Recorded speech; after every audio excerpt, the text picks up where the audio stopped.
ဂျစ်နိုင်ငံကဆပ်ဖင်လို့ခေါ်တဲ့ချင်းသေးကိုလူမျက်နှာနဲ့ရုပ်တုကြီးအကြောင်းကိုကျွန်တော်တို့အားလုံးကြားဘူးကြမှာပါ။ဒါပေမဲ့ဒီရုပ်တုကြီးရဲ့နောက်ွယ်မှာသမိုင်းပညာရှင်တွေနှစ်ပေါင်း30ကျော်အောင်နှုတ်ပိတ်ထားခဲ့ရတဲ့ကြောက်စရာကောင်းတဲ့လျှို့ဝှက်ချက်တစ်ခုရှိနေတယ်ဆိုတာကိုရောတင်သိပါသလား။1990ခုနှစ်မှာဘော့စတွန်တက္ကသိုလ်ကပါမောက္ခတဦးဟာဘူမိဗေဒနည်းပညာနဲ့ဒီရုပ်တုကြီးကိုစမ်းသပ်စစ်ဆေးခဲ့ရာကနေကမ္ဘာကြီးကိုတုန်လှုပ်စေမဲ့အဖြစ်တစ်ခုထွက်ပေါ်လာခဲ့ပါတယ်။အဲ့ဒါကတော့ဒီရုပ်တုကြီးဟာအရင်ကသတ်မှတ်ထားသလိုတက်တန်း4500မဟုတ်ပဲအနည်းဆုံးတက်တန်း1000ကျော်ရှိနေပြီဆိုတာပါပဲ။ဒီတွေ့ရှိချက်ကြောင့်အီဂျစ်အစိုးရဟာအစီရင်ခံစာအပြည့်အစုံကိုထုတ်ပြန်ဖို့ညှင်းဆန်ခဲ့ပါတယ်။ဘာဖြစ်လို့လဲဆိုတော့ဒါဟာပီရမစ်ယဉ်ကျေးမှုမတိုင်ခင်ကတည်းကအီဂျစ်မှာကျွန်တော်တို့နားမလည်နိုင်တဲ့အဆင့်မြင့်နည်းပညာရှင်တွေရှိခဲ့တယ်ဆိုတာကိုသက်သေပြနေလို့ပါ။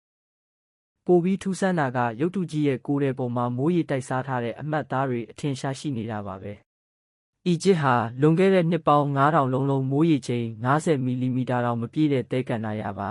။ဒီလောက်ကြီးမားတဲ့တိုက်စားမှုဖြစ်ဖို့ဆိုရင်နှစ်ပေါင်းထောင်ချီတဲ့မိုးတဲထန်စွာရွာသွန်းမှုတွေလိုအပ်ပါတယ်။ဒါဆိုဒီမိုးတွေကဘယ်ကလာတာလဲ။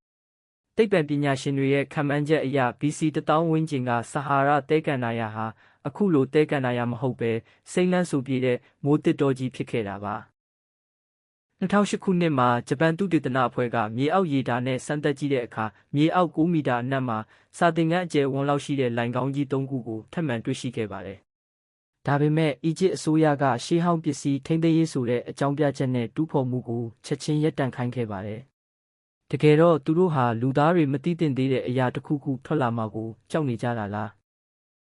1993ခုနှစ်မှာအမေရိကန်အင်ဂျင်နီယာတယောက်ဟာဆဖင်းရဲ့ခြေသေးအောက်မှာအပေါက်ငယ်တစ်ခုဖောက်ပြီးကင်မရာနဲ့ကြည့်ခဲ့ပူပါတယ်။အထဲမှာအလွန်ချုံးမွေ့ပြီးခင်မီလေဆာနဲ့ဖြတ်တောက်ထားသလိုတိကျတဲ့မြေအောက်လမ်းကြောင်းကြီးကိုသူတွေ့ခဲ့ရပါတယ်။ဒါပေမဲ့သူလည်းအီဂျစ်စစ်တပ်ရဲ့ဖမ်းဆီးခြင်းကိုခံခဲ့ရပြီးပစ္စည်းအလုံးသိမ်းဆည်းခံခဲ့ရပါတယ်။သမိုင်းပညာရှင်တွေကဒီမျက်နှာဟာဖာရိုဘီယင်ခါဖရီရဲ့မျက်နှာလို့ပြောကြပေမဲ့2014ခုနှစ်မှာခင်မီနည်းပညာနဲ့ပြန်လည်ပုံဖော်ကြည့်တဲ့အခါလုံးဝကိုကွဲပြားနေပါတယ်။ဆာဖင်းရဲ့မျက်နှာဟာအာဖရိကနွယ်ဖွားအမျိုးသမီးတဦးရဲ့ရုပ်သွင်းနဲ့ပိုတူနေပါတယ်။ပိုပြီးရင်လေးစရာကောင်းတာကဒီရုပ်တုကြီးဟာကြောက်ဆောင်ကြီးတစ်ခုလုံးကိုထွင်းထူထားတာဖြစ်ပြီးအလေးချိန်တန်ချိန်6000ကျော်ရှိပါတယ်။အဲ့ဒီခေတ်ကလူတွေဟာတန်ချိန်2သိန်းကျော်တဲ့ကြောက်တုံးတွေကိုဘလို့ဖယ်ရှားပြီးဒီလောက်ကြီးမားတဲ့လက်ရာကိုဖန်တီးခဲ့တာလဲ။ဒါဟာလူသား2000ကနှစ်ပေါင်း40ကြာအောင်အဆက်မပြတ်လုံးမှပြီးစီးနိုင်မဲ့အလုပ်မျိုးပါ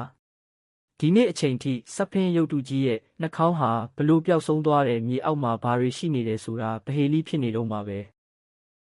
အမှန်တရားဟာမြေအောက်9မီတာအနက်မှာမြုပ်နှံခံထားရတာလားဒါမှမဟုတ်သိတဲ့လူတွေကပဲတမင်ဖုံးကွယ်ထားကြတာလားတင်ကောဘလို့ထင်ပါသလဲ